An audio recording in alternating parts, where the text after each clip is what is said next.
सबको मैत्रीपूर्ण जय भीम नमो बुद्धाय। और आप सभी आनंदित हैं, खुश हैं और आनंदित और खुशी। अपने माइक को आप तुलसी राम पाटिल, ठीक। तो आज हमारा ध्यान का 5वां दिवस है। धीरे धीरे हम दिन को कम करते जा रहे हैं और हम अपना प्रवास आगे लेके जा रहे हैं। एक तरफ दिन कम होने का दुख है, दिन कम होते जा रहे हैं, और एक तरफ आगे जाने का सुख है कि हमें और कुछ आगे मिलने वाला है। तो कुछ छोड़ना पड़ता है, तभी कुछ हमारे सामने नया प्रकट होता है। तो पहले अनुभव को हमें छोड़ने का भी प्रयास करना है और नए अनुभव के लिए अपने मन को खुला रखना है। अगर हम पहले अनुभव में ही चिपके रहेंगे कि नहीं, पहला अनुभव अच्छा था, वही आना चाहिए, वही अच्छा है, तो कहीं ना कहीं हम नए आने वाले अनुभवों को हम देख नहीं पाएंगे, समझ नहीं पाएंगे।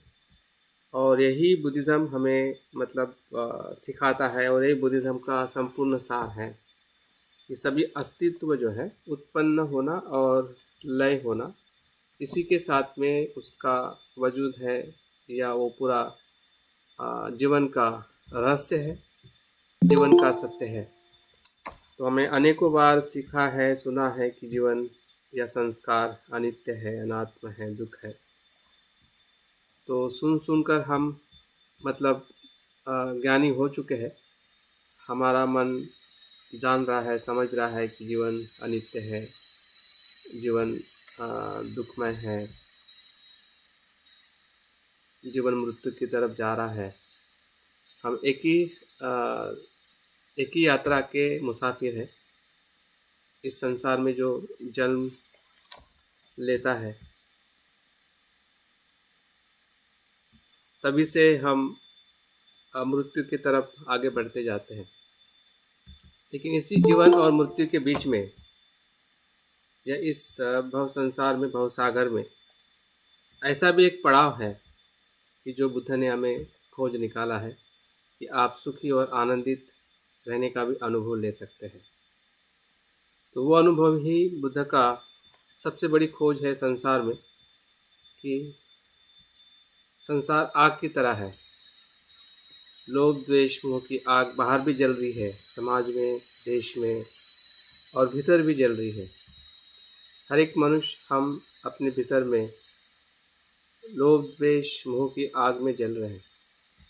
और ऐसे जलती हुई आग के भीतर भी एक ऐसा रत्न है, ऐसा तत्व है, जिसे हम बोधिचित्त कहते हैं या बुद्ध का स्वभाव कहते हैं, जो शांत है, सुंदर है, शुद्ध है, असीम है।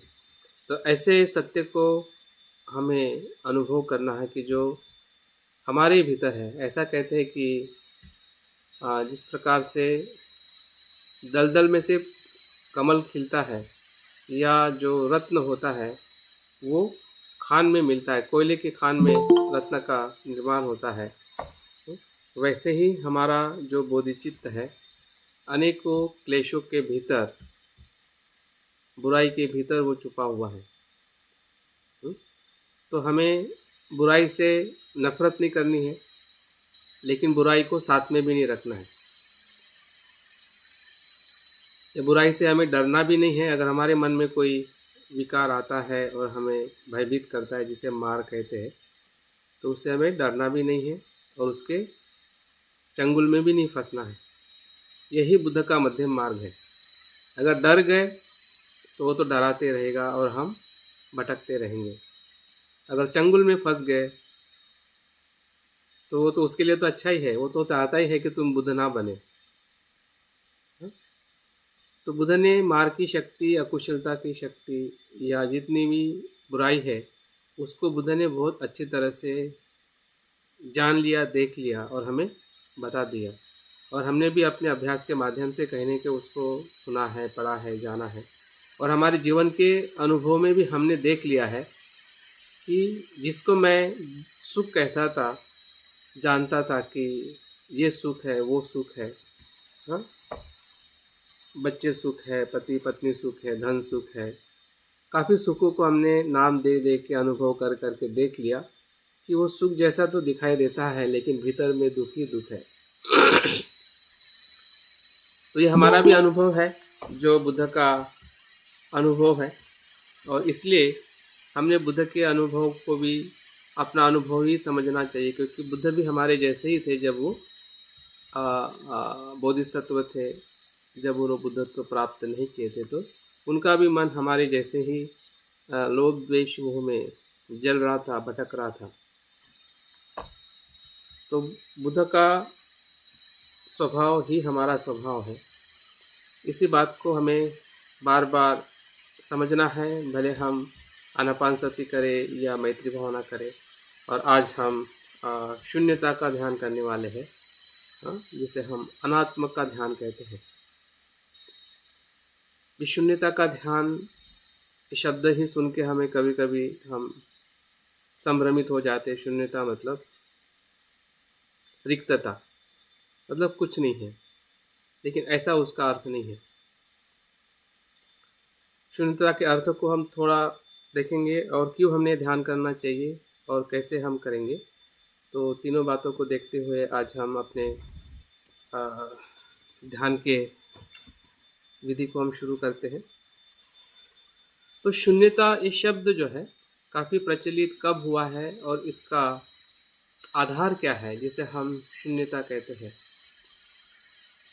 तो हमने शून्यता के पहले इस शब्द को भी हमने सुना है, वो है अनात्म, जो बुद्ध की परम खोज है, परम सत्य है कि जो बुद्ध ने अस्तित्व को अनात्म भाव में देखा, न कि आत्म भाव में। और वही सत्यता है पूरे अस्तित्व की। फिर जो हमारा अस्तित्व शारीरिक हो, मानसिक हो, या संसार में जो कुछ भी हमें चीज़ें दिखाई देती है, उसका मूल धर्म क्या है, उसका मूल स्वभाव क्या है। उसका मूल स्वभाव अनात्म है।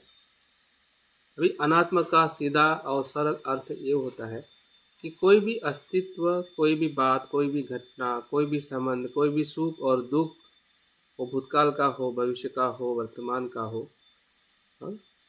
किसी का भी हो, मेरा हो, तेरा हो, तुम्हारा हो, किसका भी हो, हर एक अस्तित्व, हर एक घटना सापेक्ष भाव से निर्माण होती है। सापेक्ष का मतलब किसी कारण और परिस्थिति।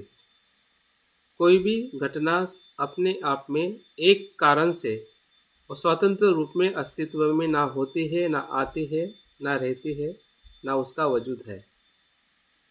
सब घटनाएं, सभी अस्तित्व किसी कारण, घटना के किसी कारण और परिस्थिति से निर्माण होती है। उसी को अनात्म कहते हैं।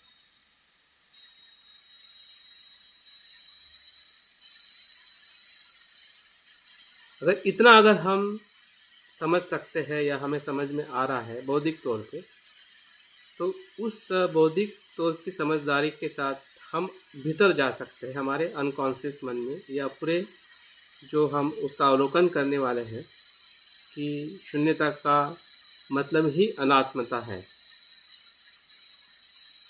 और शून्यता का जो सामान्य अर्थ मतलब कुछ नहीं, रिक्तता की, उस अर्थ से ये शब्द नहीं है, याद रखिए।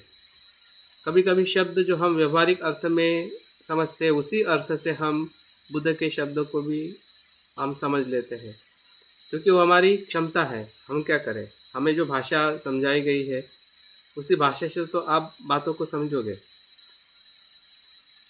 लेकिन जब थोड़ा उसका सही भाव और उसका अनुभव के तौर पे उसको जो लिखा गया है, बताया गया है, उसको समझना हमारे लिए बहुत ज़रूरी है।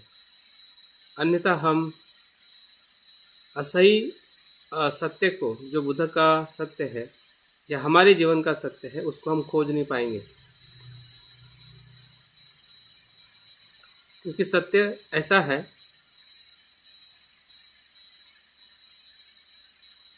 वो जहर की तरह है। कौन सा, किसका जहर? जहरीले सांप की तरह है। जहरीले सांप को अगर आप पकड़ सके तो वो जहरीले सांप का जो जहर है ना, वो अमृत के जैसा है, बहुत सारे बीमारी में काम आता है। लेकिन अगर आप उसको सही तरीके से पकड़ नहीं सके तो वो जहरीला सांप हमें काट सकता है। तो सत्य भी ऐसे ही है। तो सत्य को हमने बहुत ही सही तरीके से पकड़ना चाहिए। जो भाषा, जो शब्द का इस्तेमाल किया जाता है उसका भी हमें सही अर्थ है, उसका सही भाव है और उसका अनुभव है, वो हमने अपने मन से, अपने विश्लेषण से उसको समझने का प्रयास करना चाहिए।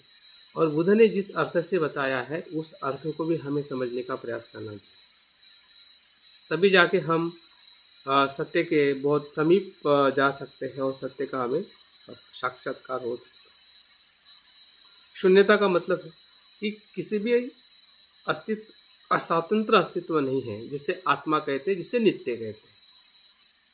जो भी अस्तित्व है अनित्य है और किसी के आधार पे वो निर्माण होता है।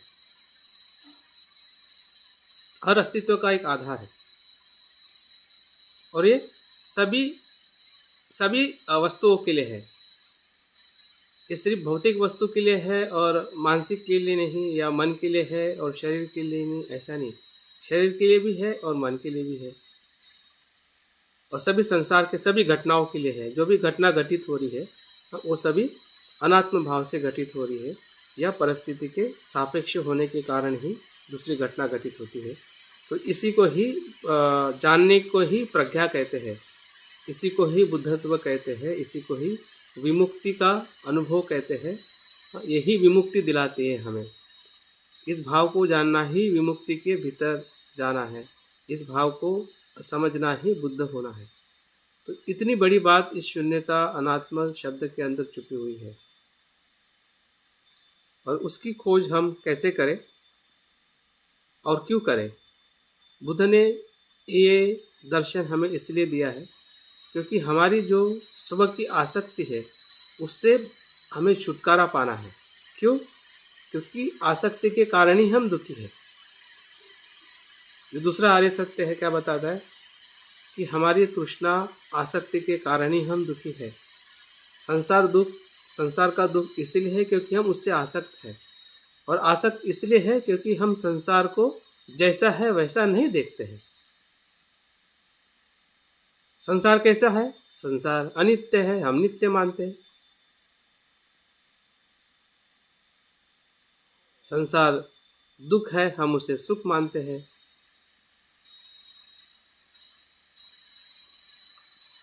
तो इसलिए हम दुखी हैं।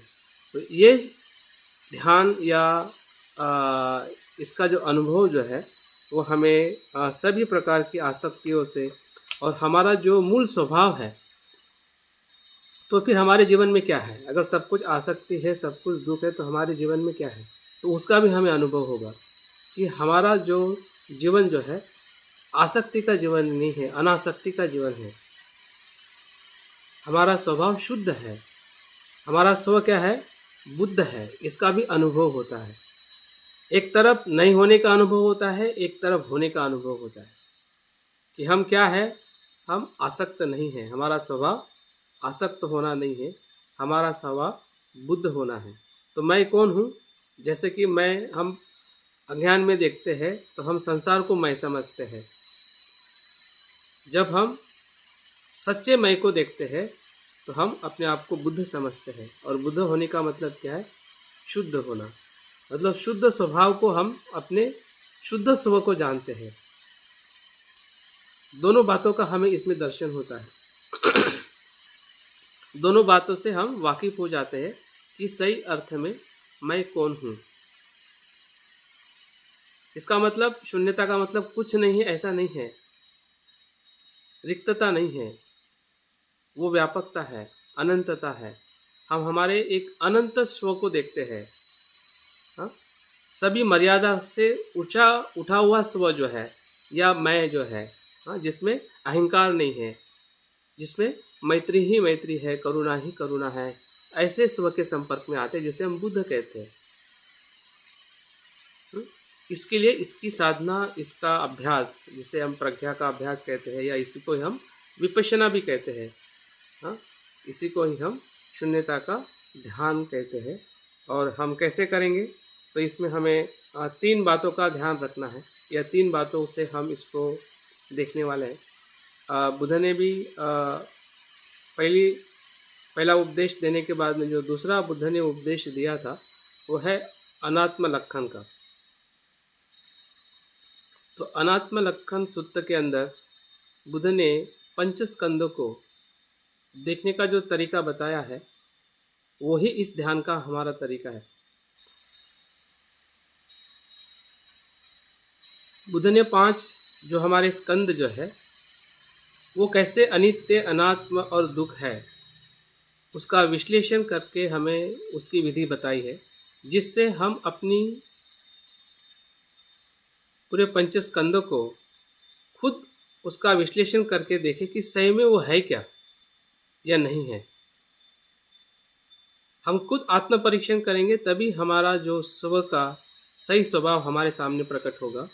हाँ, ऊपर से लेके नीचे तक, भीतर से लेके बाहर तक, हाँ, पूरे पंच स्कंदों से हमारा जो अस्तित्व बना है, एक एक स्कंदों को हम टटोलेंगे, एक एक स्कंदों का हम विश्लेषण करेंगे, अवलोकन करेंगे और हम देखेंगे कि सही में मेरे स्कंद का स्वभाव क्या है।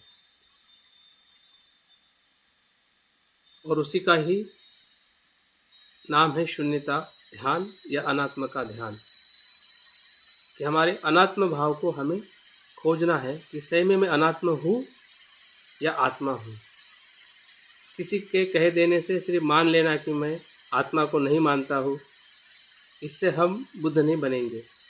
हाँ, भले हम व्यवहारिक तौर पे आत्मा को नहीं मानते हैं, लेकिन आध्यात्मिक तौर पे हम आत्मा को ही मानते हैं।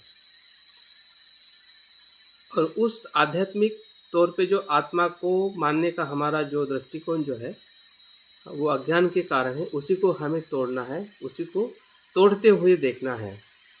उसी प्रक्रिया के अंदर हम 3 बातें हम अपने आप से पूछेंगे, अपने हर एक 5 स्कंदों को, 5 स्टेप के अंदर। क्या ये स्कंद जो है, जो मैं देखता हूँ, ये रूप स्कंद है, वेदना है, संज्ञा है, संस्कार है और विज्ञान है, क्या ये नित्य है? अगर नित्य नहीं है तो मैं मेरा कैसे?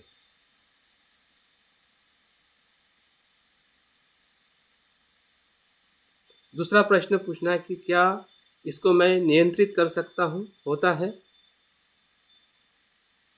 या नियंत्रित नहीं हो सकता है, तो मैं मेरा कैसे? हमें खुद को ही प्रश्न करना है और खुद को ही हमें जवाब लेना है और देखना है कि हो जैसा हमें जवाब मिलता है उसी समय हमारी आसक्ति वहाँ पे छूटने लगती है।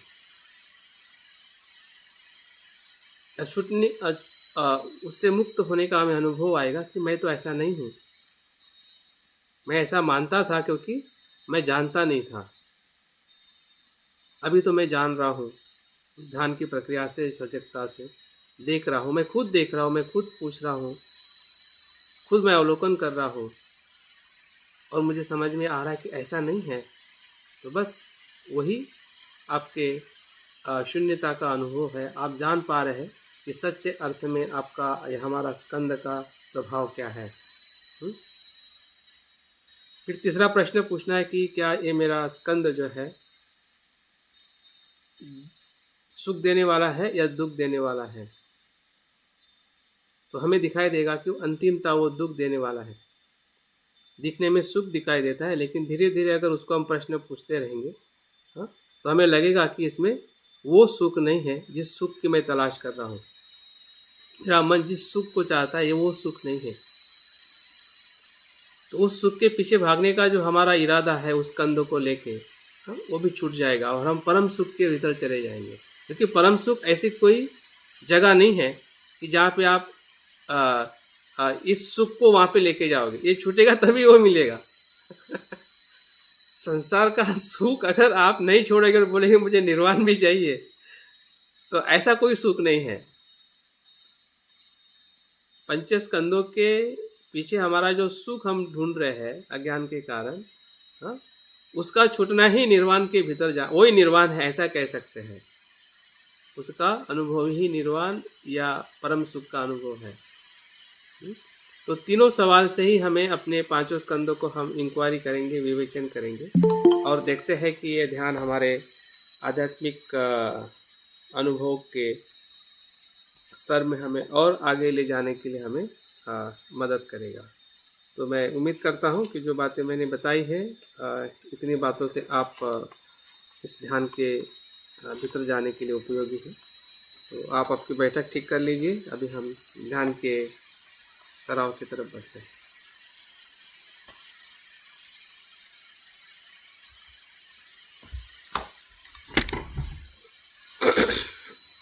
बैठक के लिए आपकी जॉइंट्स मसल्स को थोड़ा वार्म अप करिए।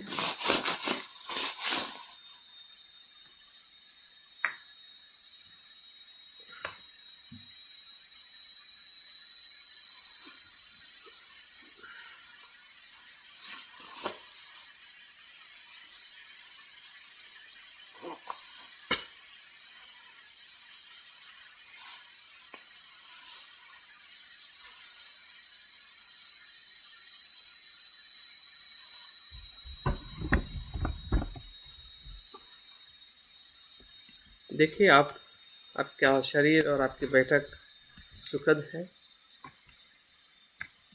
तनाव मुक्त है और धीरे धीरे आप ध्यान के लिए आपके शरीर और मन को तैयार कर रहे हैं या तैयार हो रहा है।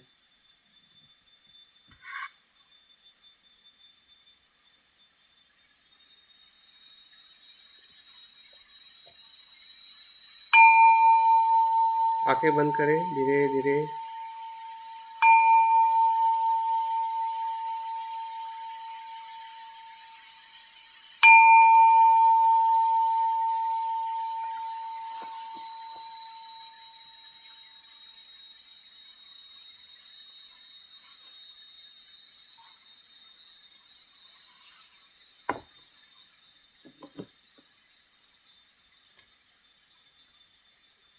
विचारों के तरंग आ रहे हैं,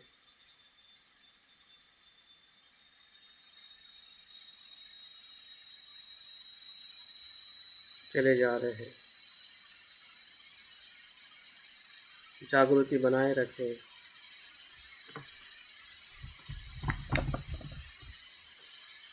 ध्यान के लिए हमें अपने आप को तैयार करना है।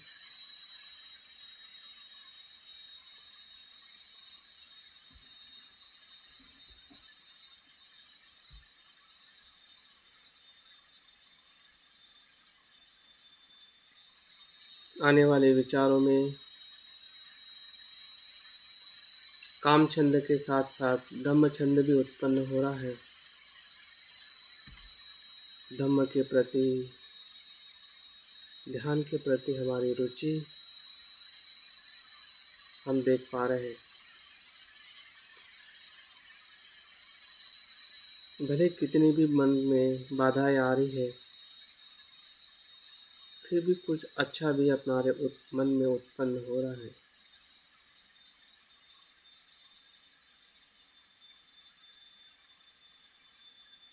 वही हमारा धम्म छंद है।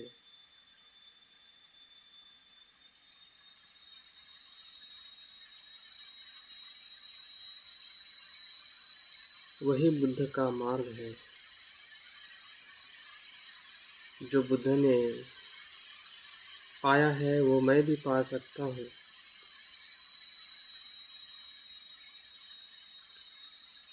क्योंकि बुद्ध के जीवन में भी ऐसी ही समस्याएं उत्पन्न थी जो मेरे जीवन में है।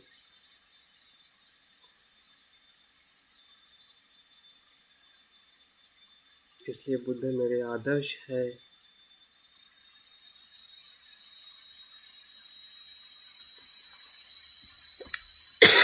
मेरे शरण है।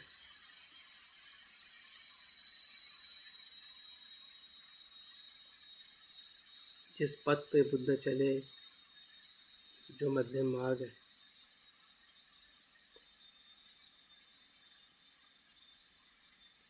उसी मार्ग पे मैं भी चलूं।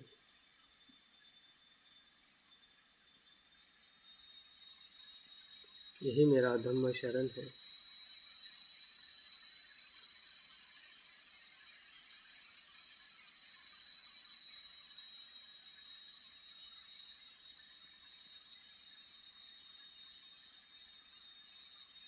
जिस मार्ग पे बुद्ध के श्रावक चले और वो भी अनंत हो,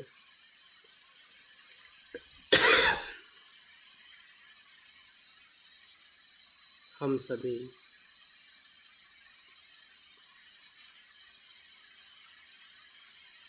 मिलकर उसी पथ पे चले।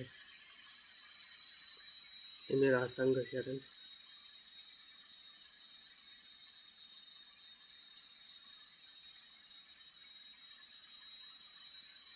और सभी जीव मात्रा के हित और कल्याण के लिए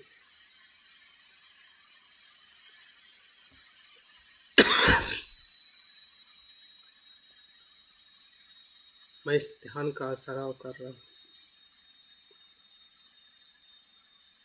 मेरे माता पिता और संसार के सभी लोग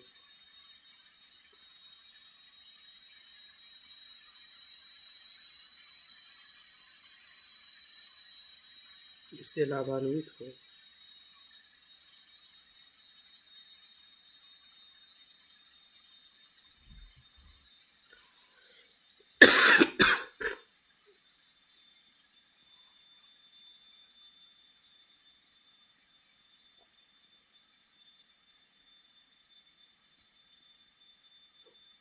जिस ध्यान को हम करने जा रहे हैं वो शून्यता और अनात्म का ध्यान है, जो हमारे पंच स्कंद के स्वभाव को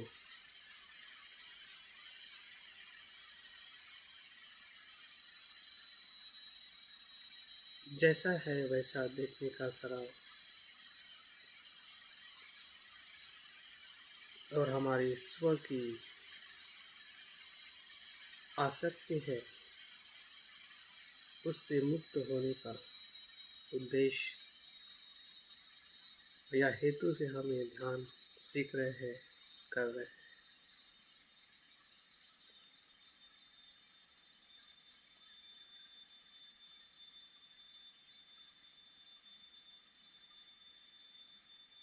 और संकल्प करें कि 40 मिनट के लिए इस ध्यान के लिए मैं समर्पित हूँ, संकल्पबद्ध हूँ।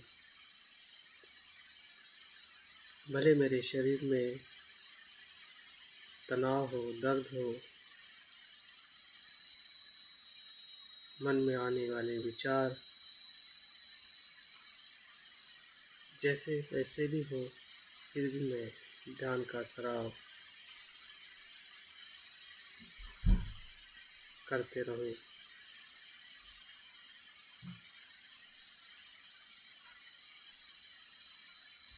इस संकल्प को धारण करें।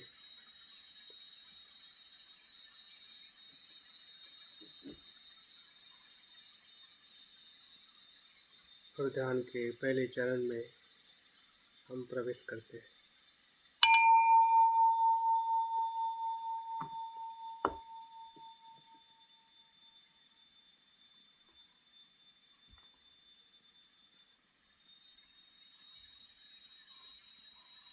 हमारे श्वास की स्मृति सभी ध्यानों की जननी है, प्रारंभ है। सांस की तरफ ध्यान से देखें, सजगता से देखें। सांस भीतर जा रही है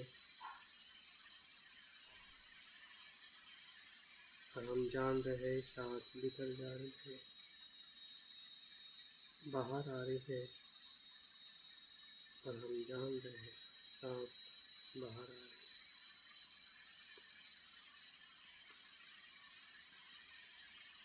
हमारे स्मृति का सराव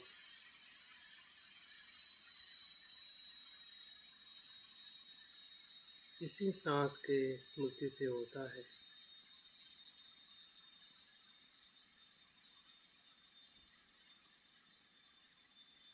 क्योंकि श्वास हमेशा वर्तमान में होता है।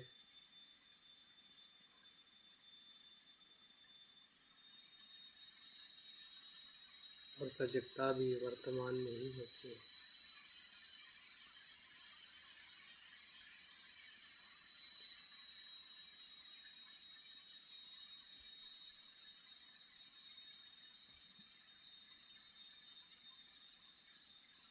देखिए, सांस को देखते देखते आप पूरे रूप स्कंद को अनुभव कर रहे हैं। आपका रूप स्कंद मतलब आपका शरीर, सर से लेके पांव तक।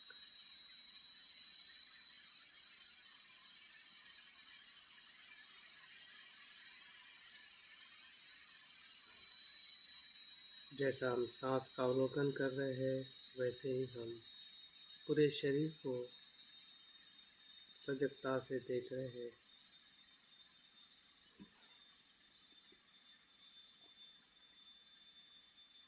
सर से लेके पांव तक हमें अनुभव हो रहा है कि यही रूप स्कंद है। हमारा शरीर ही रूप स्कंद है।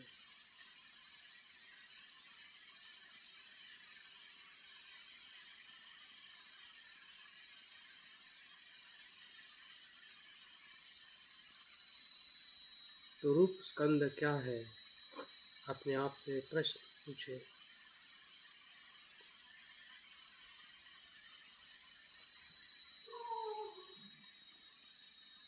रूप स्कंद में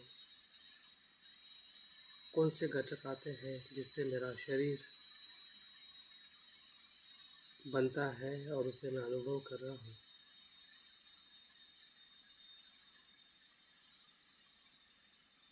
तो आप देख पा रहे हैं कि हमारे शरीर में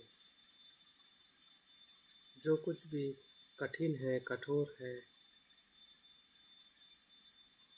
जिसे हम हड्डियाँ कहते हैं, मसल्स कहते हैं, वो पृथ्वी धातु है।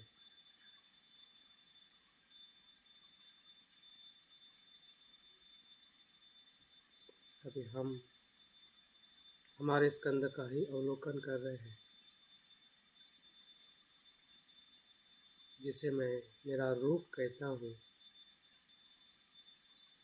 जिसे मैं शरीर कहता हूँ, उसमें पृथ्वी धातु है। उसका अनुभव करें।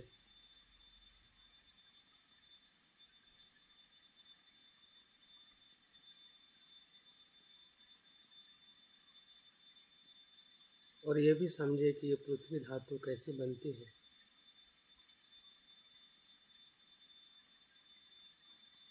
इस शरीर के बाहर जो कुछ भी पृथ्वी है,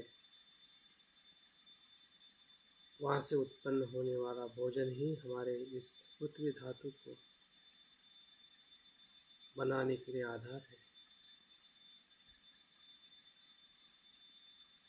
तो मेरे इस पृथ्वी धातु का आधार ये पृथ्वी महाभूत है।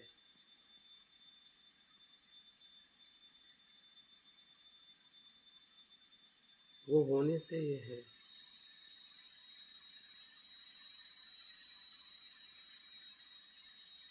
तो मेरा रूप स्कंद, जिसे मैं पृथ्वी कहता हूँ, क्या ये मैंने बनाई है या मैं है, मेरा है? ऐसा समझना क्या सही है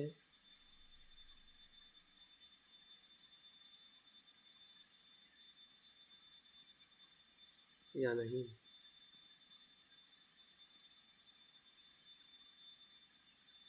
तो जो हम पहले समझते थे कि ये मेरा है, क्योंकि हमारी वो अज्ञानता है, अभी हमें ज्ञान हो रहा है। हम जान रहे हैं कि पृथ्वी धातु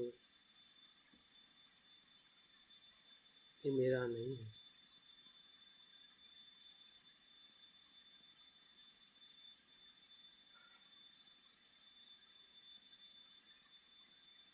उसके प्रति हमारी आसक्ति छूट रही है, क्योंकि हम जान रहे हैं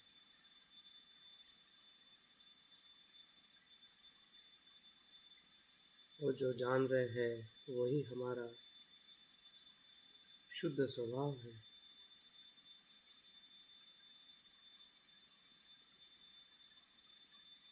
शरीर के साथ रहते हुए भी अनासक्त रहना।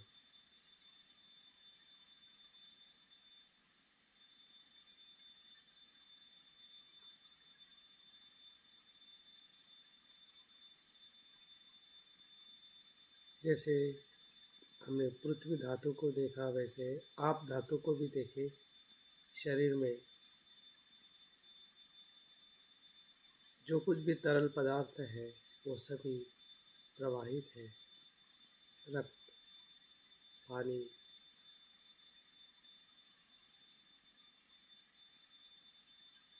मिनरल्स, विटामिन्स, सब कुछ तरल है।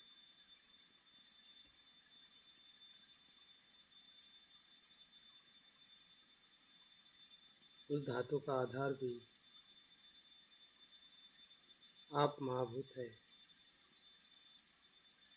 नदियाँ, समुंदर, जो पानी इस पृथ्वी पर है, या भोजन, उसी से ये निर्माण होता है।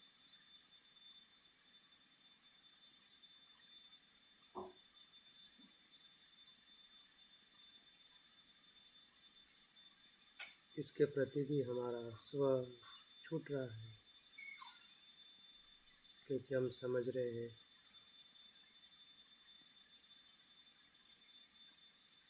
कि अनात्मा है।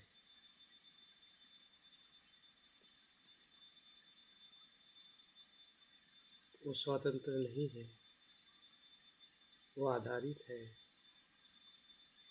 इसलिए वो शून्य है।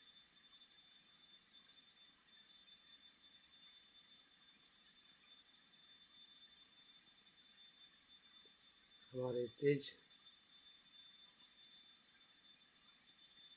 स्कंद को देखें, जो उष्णता है हमारे भीतर, वो उष्णता सूरज के कारण है।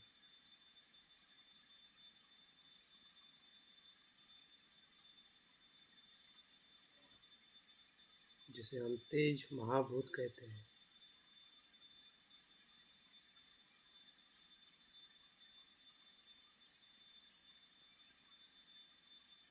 वो भी हमारे भीतर अनात्मा है।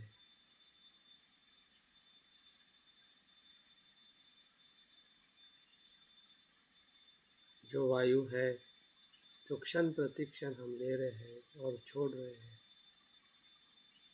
ये भी वायुमंडल से है, वायु महाभूत से है। देखो, चारों स्कंदों को हम देख पा रहे हैं, जिसका आधार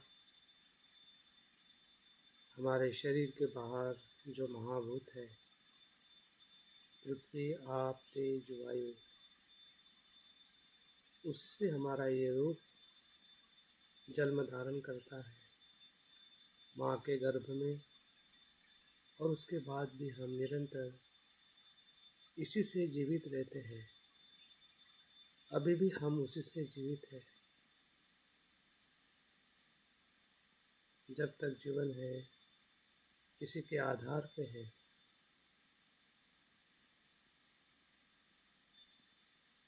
तो प्रश्न पूछे, तो क्या ये नित्य है या अनित्य?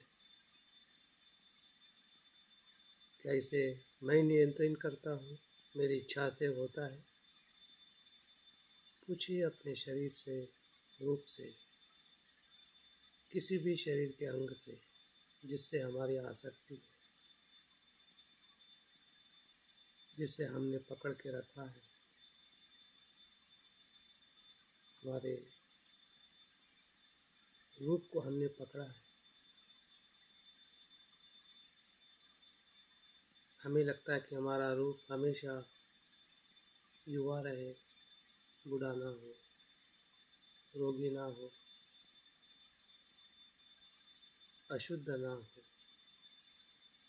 हमारे शरीर में हम शुभ शुभ देखते हैं, तो क्या शरीर में सही में शुभता है जिसे मैं मेरा कह सकता हूँ?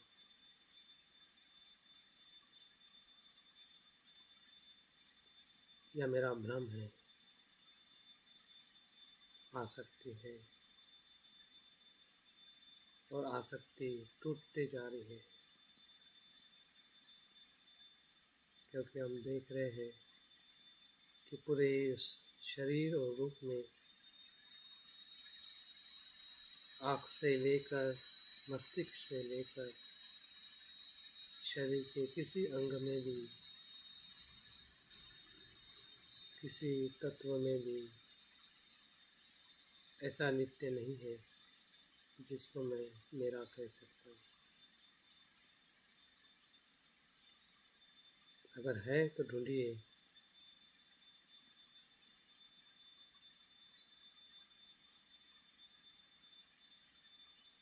ढूंढते ढूंढते हम समझते जा रहे हैं कि सभी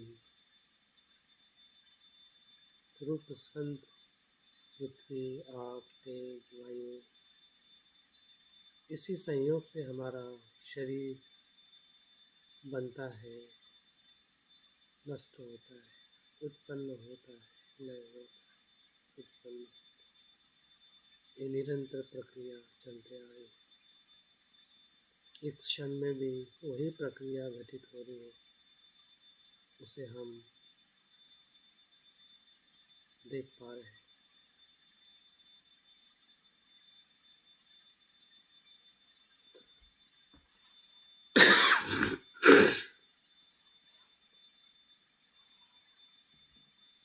शरीर के प्रति जो हमारे आसक्ति का भाव था, वो अनासक्ति में रूपांतरित हो रहा है,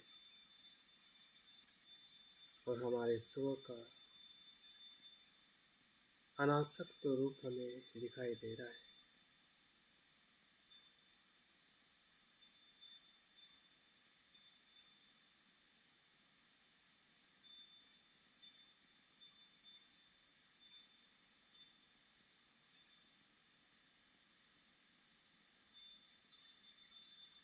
क्योंकि जो नित्य नहीं है, जो सुख देने वाला नहीं है, उससे मेरी आसक्ति का होना रखना, ये मेरी मूर्खता है, अज्ञान है।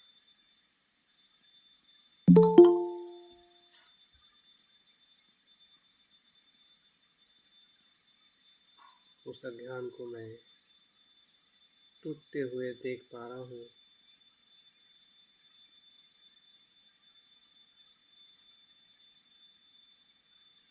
क्योंकि मैं जान रहा हूँ कि ऐसा कुछ नहीं है। जो कुछ है अनित्य, अनात्म,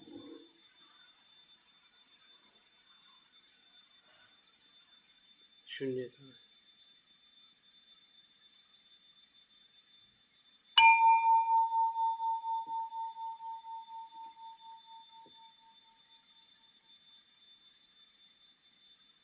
ध्यान के दूसरे चरण में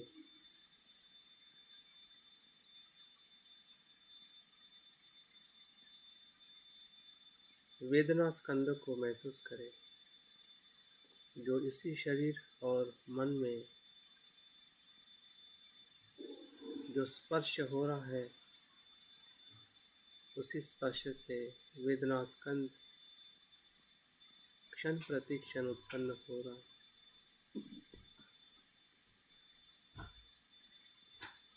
देखिए अपने शरीर को बाहर और भीतर, जो आपको स्पर्श हो रहा है, सांस का स्पर्श हो, आपके पहने हुए कपड़ों का, जमीन का, आपके शरीर में होने वाली वेदनाओं का। पूरे शरीर में वेदनाएं हो रही है, एक स्पर्श भी क्षण प्रतिक्षण हो रहा है।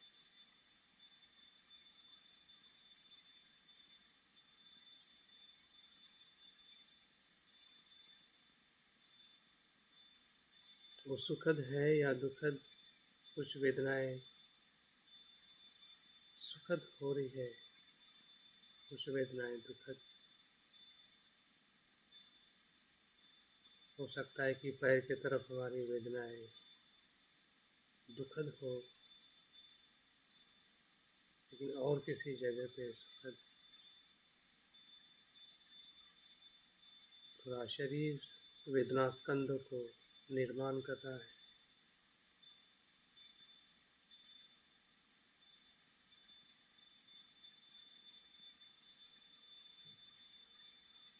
उसका भी अवलोकन करें।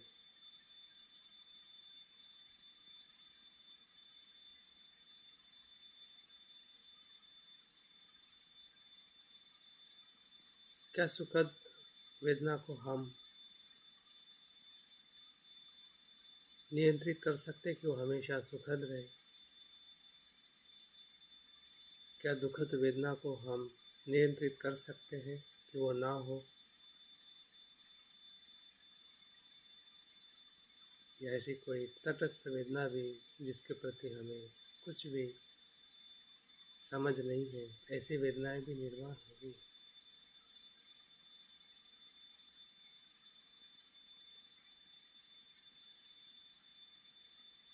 इस वेदना का भी आधार हमारा शरीर और होने वाला स्पर्श है।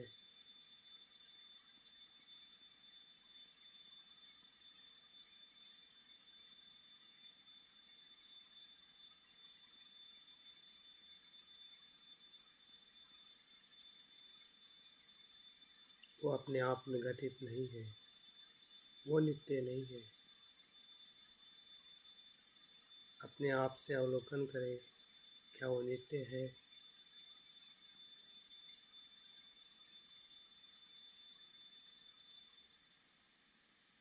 अगर हमें लग रहा है कि वो नित्य है, तो पूछिए कि क्या वो नियंत्रित हो सकती है? मैं जो चाहूँ ऐसा हो सकता है।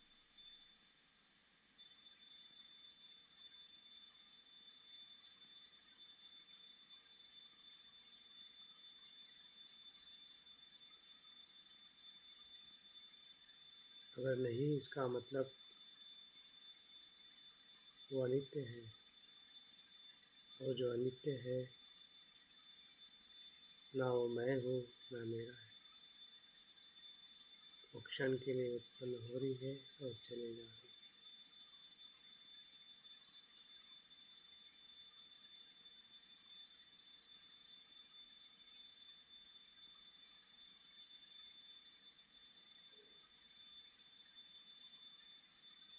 समय की आसक्ति का वहाँ पे अस्तित्व मेरी मूर्खता है, अज्ञान है।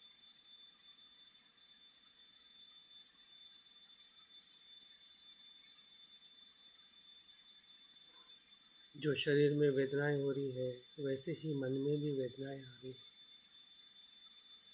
लोभ की, द्वेष की।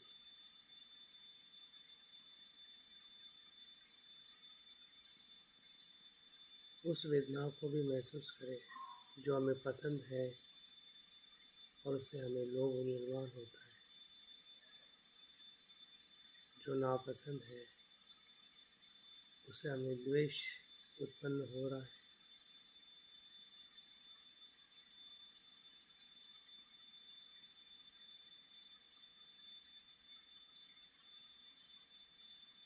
देखिए उसका स्वभाव क्या है, कैसे मैं नित्य समझूं या अनित्य।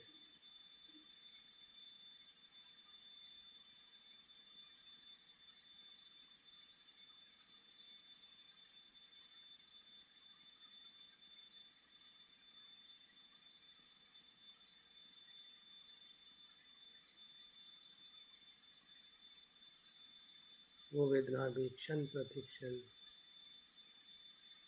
परिवर्तनशील है। जब तक हम नहीं देखते हैं तब तक हमें वो नित्य दिखाई देती है, लेकिन जैसे हम उसके समीप जाते हैं, प्रश्न पूछते हैं और भीतर उसको जानने का प्रयास करते हैं, तो अनित्य अनुभव होता है।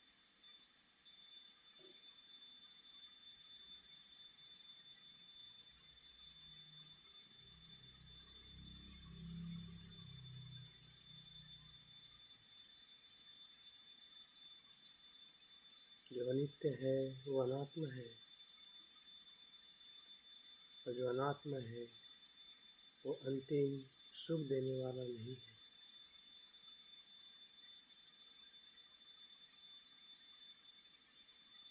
अंतिम दुख ही है।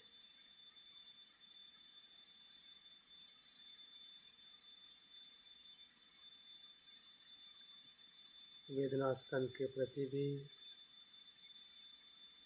हमारा देखने का और आसक्त होने का भाव धीरे धीरे छूटते जा रहा है। भले वो वेदना शरीर की हो या मन की, उसे हम भली भांति देख पा रहे हैं कि ये कारण से उत्पन्न हो रही है, मेरी इच्छा से नहीं। ये शरीर धारण किया है, उसी की वजह से ये वेदनाएं उत्पन्न हो रही है। वो मन का स्वभाव है, लोभ और द्वेष का, इसलिए ऐसी वेदनाएं निर्माण हो रही है।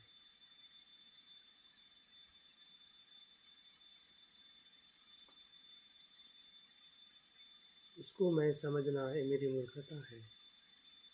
वो मेरा स्वभाव नहीं है जो अनित्य है। मेरा स्वभाव इससे मुक्त होना है।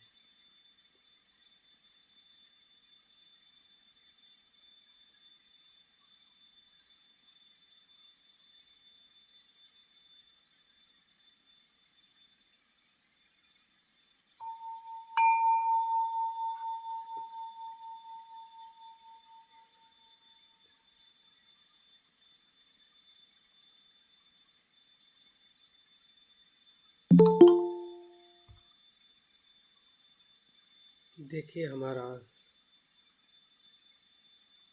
संज्ञा स्कंद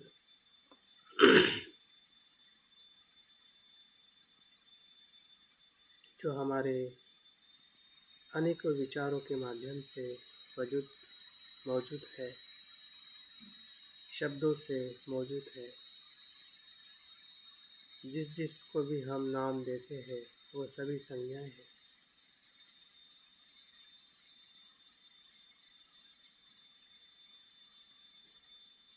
जो वेदना हमें होती है उसी को हम नाम देते हैं कि ये सुखद है, दुखद है,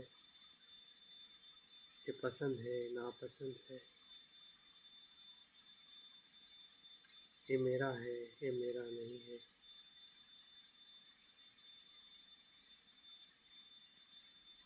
या ये घर है, ये कपड़े हैं, ये रूप है, पति है, पत्नी है, धन है। संसार में जो भी वस्तु है उस सभी को हमने नाम दिया है। वो सभी हमारी संज्ञाएं हैं।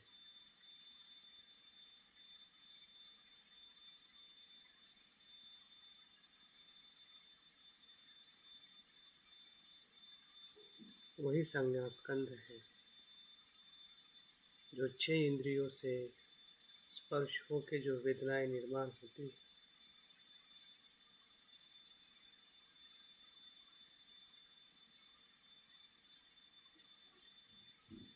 विज्ञान से वेदना से जो हमें बोध होता है, उसी बोध से हम संज्ञाएं निर्माण करते हैं।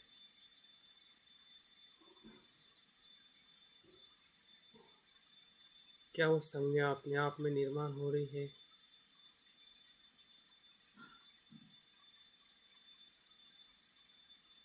वो भी प्रतीत्य समुत्पन्न है।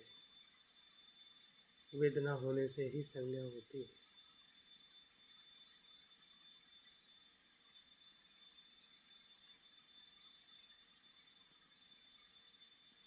तो संज्ञा का होना भी, भले मन में अनेकों प्रकार की संज्ञाएं निर्माण है,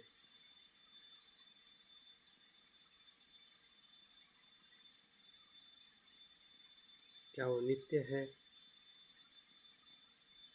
या अनित्य?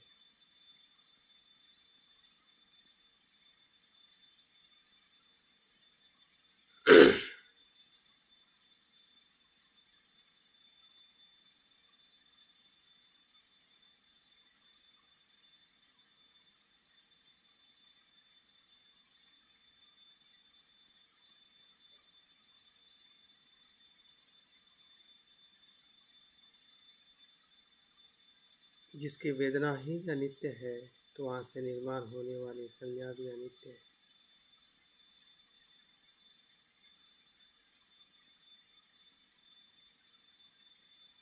वो भी अनात्म है।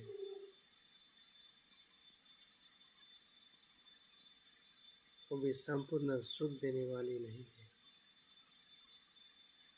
दुख ही दुख है।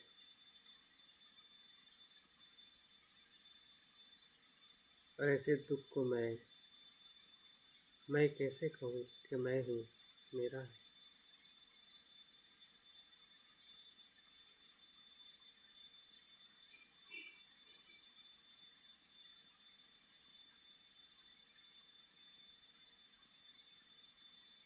फिर रूप की संज्ञा हो या स्रोत सुनने की संज्ञा हो, गंध की संज्ञा हो, स्पर्श की संज्ञा, या मन में आने वाले अनेकों विचारों की संज्ञा,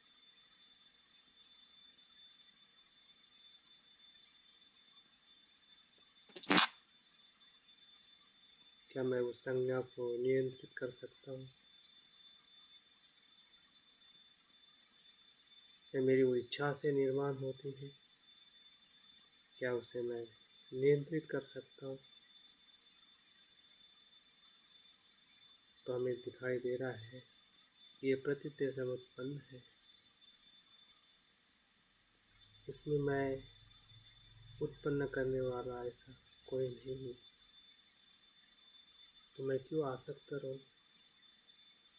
मेरी आसक्ति मेरी मूर्खता है।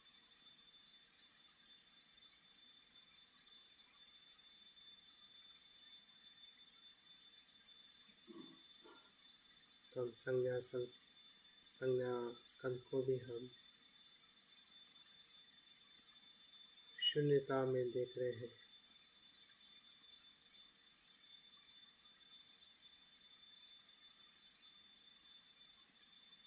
जो भी संज्ञाएं निर्माण हो रही है वो अनित्य भावी है, अपने आप में शून्य है।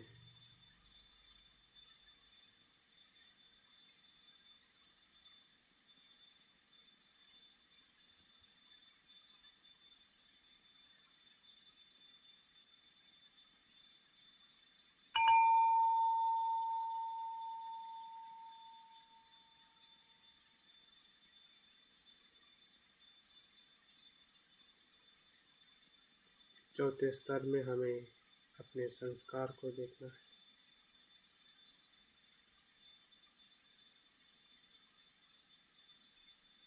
देखिए, संस्कार हमारे भीतर काया के संस्कार है, वाणी के संस्कार है और मन के संस्कार है।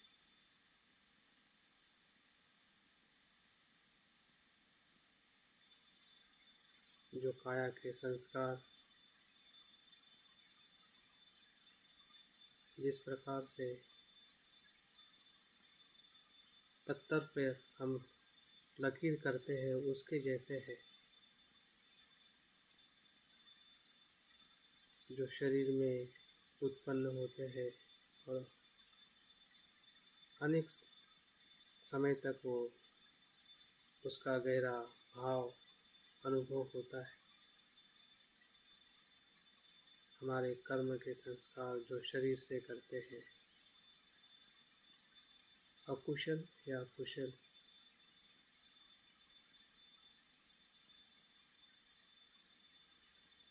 जो वाणी के संस्कार है, जैसे कि रेत पे हम लकीर करते हैं, उस प्रकार से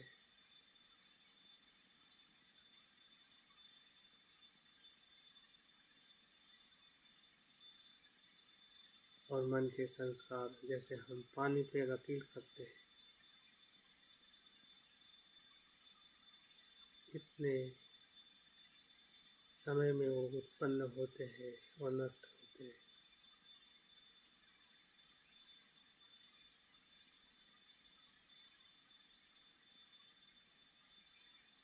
पूरा हमारा व्यक्तित्व ही संस्कारों से बना है। तो कोई एक और नित्य ऐसा संस्कार नहीं है।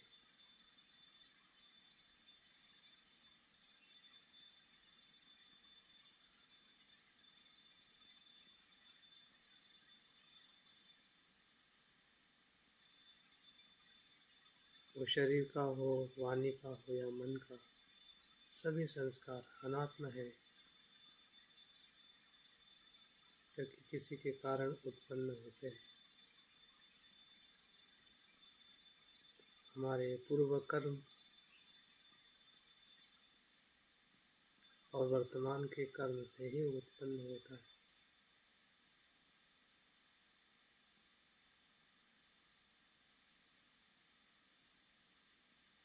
तो ये संस्कार क्या नित्य है या अनित्य?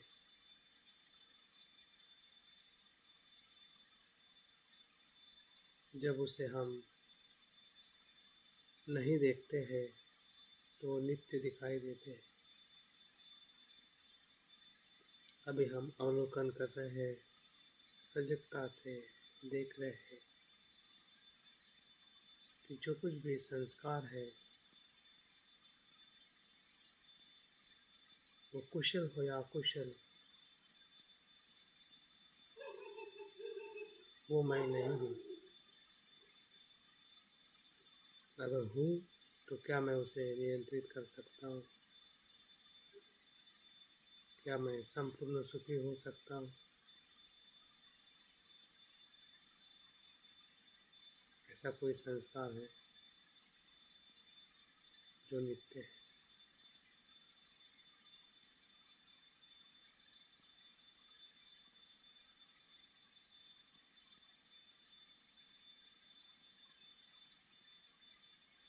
तो संस्कारों के प्रति भी हमारी आसक्ति, काया के संस्कार, पानी के संस्कार या मन के भीतर जो विचार धर्म निर्माण हो रहे हैं, वो सभी संस्कार हैं।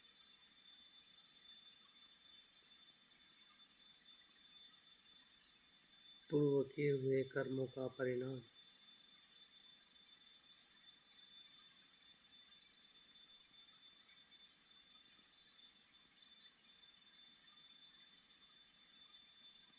उससे आसक्त रह के हम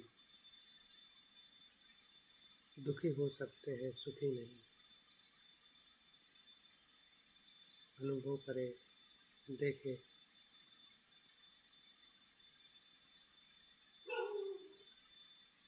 तो उसकी आसक्ति छूटते जा रही है। भले हमने कुशल कर्म किया है,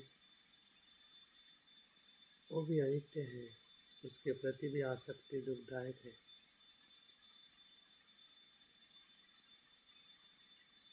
हमारे अकुशल संस्कार और कर्म का भी, वो भी अनित्य है, उसके प्रति भी तिरस्कार दुखदायक है।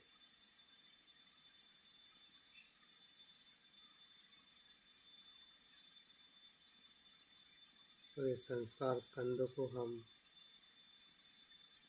उत्पन्न और लय होते हुए देख रहे हैं।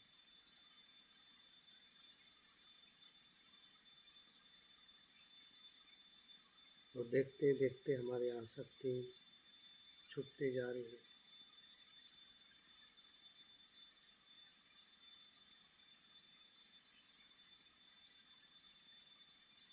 क्योंकि हम अनात्म अनित्य को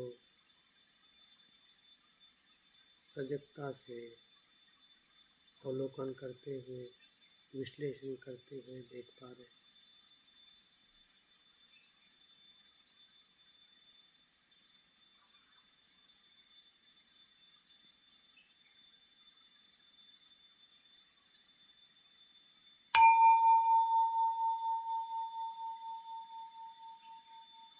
ध्यान का 5वां और अंतिम चरण, जिसमें हमें विज्ञान स्कंद को उसी प्रकार से देखना है जो हमारे 6 इंद्रियों से निर्माण विज्ञान, चक्षु विज्ञान, श्रोत विज्ञान,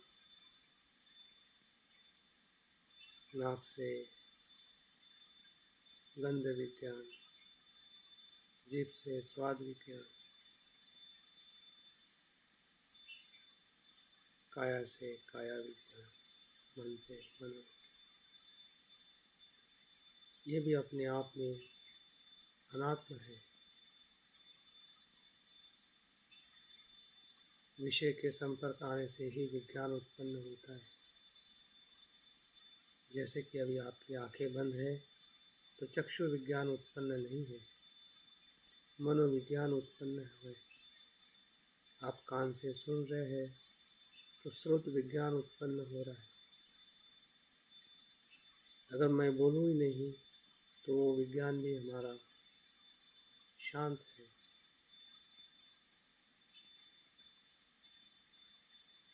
तो आप क्या देख रहे हैं? क्या वो अनित्य है या अनात्म? कैसे उत्पन्न होता है विज्ञान, जिसे हम विषय को जानना कहते हैं?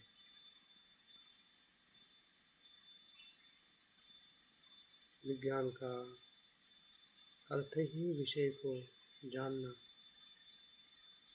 जो इंद्रिय के संपर्क में आते हैं, उन विषयों को जानना ही विज्ञान है।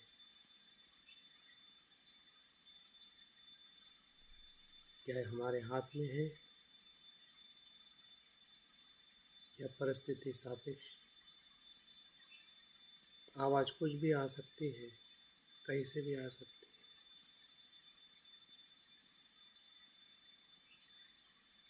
हमारे हाथ में, हमारे मैं के नियंत्रण में ऐसा कुछ नहीं है।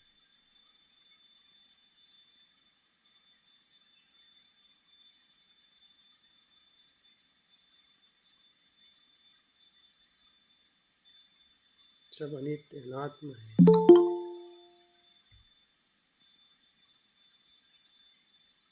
और इसलिए वो ना मेरा है ना मैं हूँ। मेरा स्व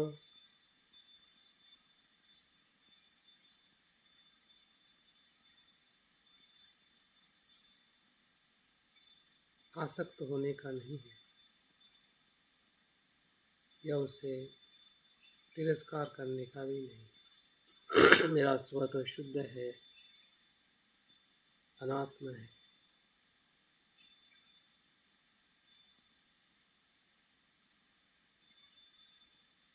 इन पंच स्कंदों को हम जैसा है वैसा देख रहे हैं।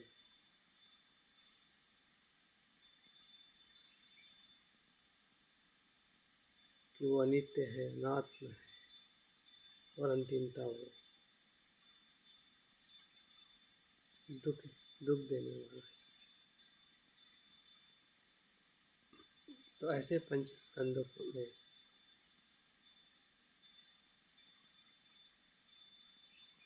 मैं मेरा कैसे कहूँ, कैसे आसक्त रहूँ? ये पंचस्कंद, ये मेरा शरीर और मन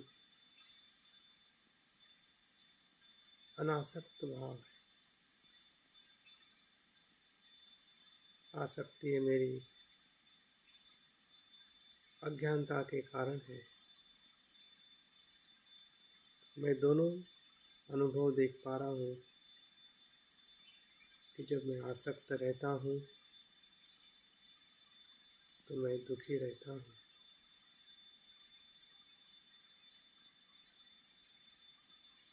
वो मेरा स्व नहीं है, वो मेरा सच्चा स्वभाव नहीं है। जब मैं अनासक्त देखता हूँ तब मैं शांत, शुद्ध और प्रकाशित रहता हूँ।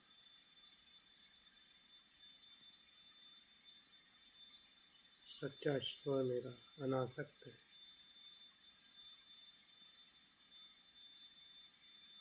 अनात्म है,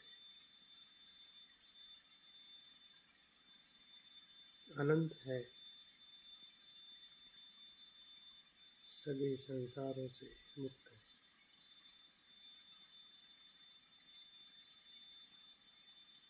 सभी दुखों से मुक्त है।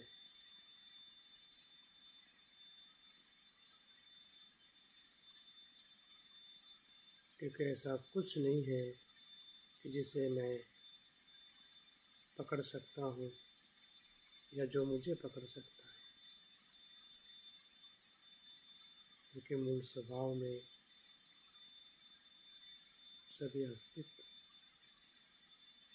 अनित्य और अनात्म। हमारे सांस से लेके शरीर का हर एक अंग, हर एक पेशी, मन में निर्माण होने वाले सभी संस्कार, सभी विचार, सभी भाव, सब कुछ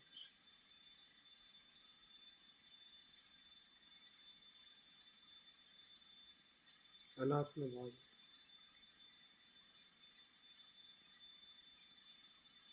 उसको जान कर ही हम बुद्ध होते हैं। उसको जानना ही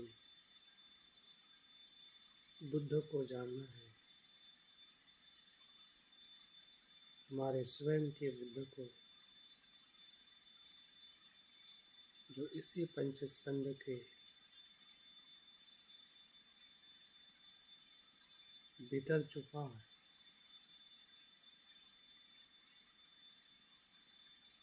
उसका हम अनुभव ले रहे हैं।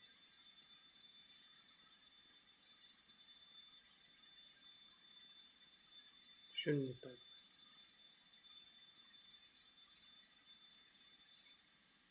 पंचस्कंद के शून्यता।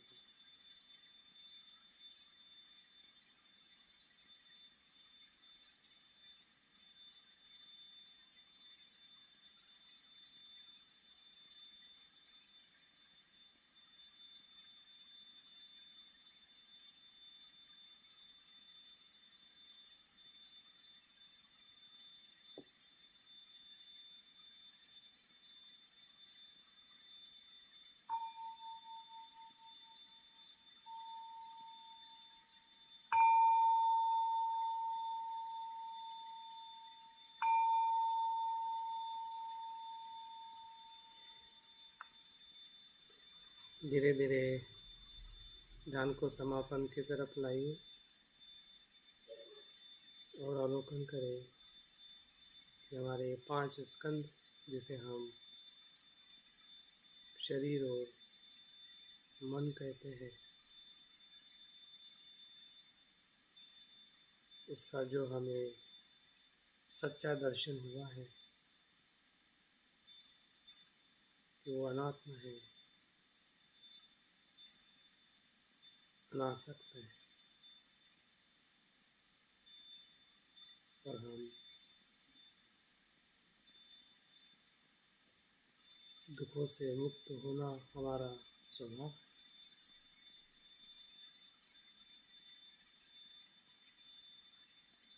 इस अनुभव से ही अपने व्यक्तित्व को देखने का, समझने का प्रयास करें। ताकि अनुभव हमारे जीवन में हर क्षेत्र में हमें सुख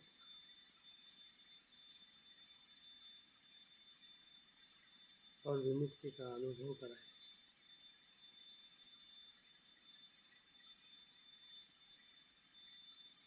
धीरे धीरे आंखें खोलते हुए ध्यान को समाप्त करें।